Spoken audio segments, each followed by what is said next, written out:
ভারত, বাংলাদেশ দুটি প্রতিবেশী দেশ যাদের ইতিহাস, সংস্কৃতি আর আবেগ মিলেমিশে আছে রক্তের মতো। কিন্তু রাজনৈতিক প্রাঙ্গণে ক্ষমতার পরিবর্তনে বদলে গেল সম্পর্ক। আজ আমরা আলোচনা করব 5ই আগস্ট 2024-এর আগে ভারত বাংলাদেশ সম্পর্ক কেমন ছিল এবং বর্তমানে কেমন অবস্থা বিরাজ করছে দুটি দেশের মধ্যে। আওয়ামী লীগের আমলে বাংলাদেশ দক্ষিণ এশিয়ার একমাত্র দেশ হিসেবে নয়াদিল্লির নির্ভরযোগ্য কৌশলগত মিত্রতার সম্পর্ক অর্জন করেছিল। নয়াদিল্লি শেখ হাসিনার উপর বিশ্বাস করতেন, এখনো করেন, কারণ শেখ হাসিনা এই অঞ্চলে চরমপন্থার বিরোধ এবং মৌলবাদী গোষ্ঠীগুলোর কার্যক্রম বন্ধ করেছিলেন। মৌলবাদী গোষ্ঠীর উত্থান মানে পাকিস্তানের সাথে সম্পর্ক, যেটা ভারত কখনো চায় না।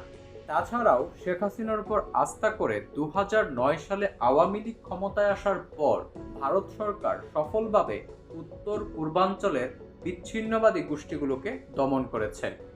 শেখ হাসিনার নেতৃত্বকালে ভারত বাংলাদেশ সম্পর্কের বেশ কিছু ক্ষেত্রে উল্লেখযোগ্য অগ্রগতি হয়েছিল। এর মধ্যে রয়েছে উত্তর পশ্চিমাঞ্চলে বিদ্রোহ বিরোধী ব্যবস্থা প্রতিষ্ঠা, ট্রানজিট সুবিধা ব্যবস্থা এবং বঙ্গোপসাগরের দুটি প্রধান বন্দরে ভারতকে স্থায়ী প্রবেশাধিকার প্রদান। দুই দেশের মধ্যে জ্বালানি চুক্তি হয়েছিল এবং বঙ্গোপসাগরে একটি নজরদারিতে দুই দেশের মধ্যে চুক্তি সম্পাদিত হয়েছিল। বাণিজ্য ও দ্বিপাক্ষিক সহযোগিতার মাধ্যমে বাংলাদেশের সাথে ভারতের অর্থনৈতিক সম্পর্ক যথেষ্ট বৃদ্ধি পেয়েছিল। বাংলাদেশের সাথে ভারতের বাণিজ্য 18 বিলিয়ন ডলারে উন্নীত হয়েছিল, যা বাংলাদেশকে দক্ষিণ এশিয়ায় ভারতের শীর্ষ বাণিজ্য অংশীদার করে তুলেছিল। ভারত সড়ক, রেলপথ, নৌ পরিবহন এবং বন্দর অবকাঠামো উন্নয়নের জন্য সর্বমোট 8 বিলিয়ন ডলারের একটি উল্লেখযোগ্য পরিমাণ আর্থিক সহযোগিতা প্রদান করেছিল।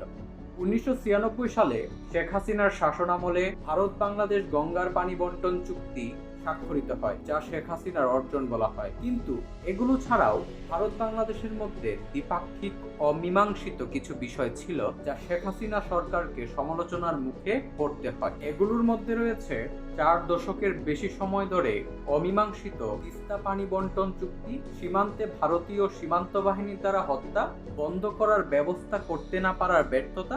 অনেক বিশ্লেষক ভারত বাংলাদেশ সম্পর্ককে ভারতের পক্ষে একতরফা বলে অভিহিত করেন।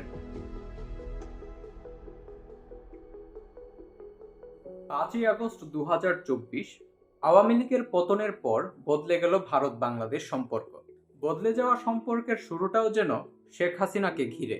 5ই আগস্ট ক্ষমতাচ্যুত হয়ে ভারতে আশ্রয় নেন শেখ হাসিনা। শেখ হাসিনাকে ফেরত চেয়ে ভারত সরকারের কাছে চিঠি পাঠালে জবাব পায়নি বাংলাদেশ সরকার। ভারতে বসে কোনো রাজনৈতিক বক্তব্য যেন দিতে না পারেন সে ব্যবস্থা করার অনুরোধ জানালেও উত্তর আসেনি ভারত সরকার থেকে। অন্তর্বর্তী সরকারের আমলে ভারত বাংলাদেশের ওপর 3 দফা বাণিজ্য বিধিনিষেধ আরোপ করেছে। বন্ধ করা হয়েছে পর্যটক ভিসা, জরুরি চিকিৎসা ও শিক্ষার্থীদের জন্য ভিসা চালু থাকলেও তা কমিয়ে দেওয়া হচ্ছে বাংলাদেশিদের। এতে বাংলাদেশিদের ক্ষতি হলেও সব থেকে বড় ক্ষতি হচ্ছে পশ্চিমবঙ্গের ব্যবসায়ীদের। বাংলাদেশেও ভারতের নাগরিকদের জন্য ভিসা কড়াকড়ি আরোপ করেছে। যেসব দেশের ভিসা করার জন্য বাংলাদেশিদের দিল্লি যাওয়ার প্রয়োজন হতো, তার জন্য বিকল্প ব্যবস্থা চালু করেছে বাংলাদেশ। 5ই আগস্টের পর ভারত থেকে প্রতিনিয়ত পুশিনের ঘটনা ঘটছে। অবৈধ বাংলাদেশি দাবি করে এখন পর্যন্ত প্রায় 2000-এর অধিক মানুষকে পুশিন করেছে ভারত। এ বিষয়ে ভারতকে 4 দফা চিঠি দেওয়া হলেও ভারতের কোনো প্রতিক্রিয়া নেই। আগের তুলনায় এখন সীমান্তে হত্যাও বেড়েছে, তবে এখন প্রতিবাদের ভাষাও শক্ত করেছে বাংলাদেশ সরকার। সীমান্ত হত্যার প্রতিবাদে ঢাকায় নিযুক্ত ভারতীয় হাই কমিশনারকে তলবও করা হয়েছে। এছাড়াও ভারতের মিডিয়া জুড়ে বেড়েই চলেছে বাংলাদেশ নিয়ে মিথ্যা প্রপাগান্ডা। নানা ইস্যুতে ঝামেলা চললেও দুই একটি ভিন্ন চিত্র দেখা দিয়েছে বাংলাদেশ ভারতের মধ্যে। রাজধানীর উত্তরায় মাইলস্টোন স্কুল অ্যান্ড কলেজে যুদ্ধবিমান বিধ্বস্ত হওয়ার ঘটনায় অগ্নিদগ্ধদের চিকিৎসা সেবা দিতে ভারত সরকার একটি মেডিকেল টিম পাঠিয়েছিল।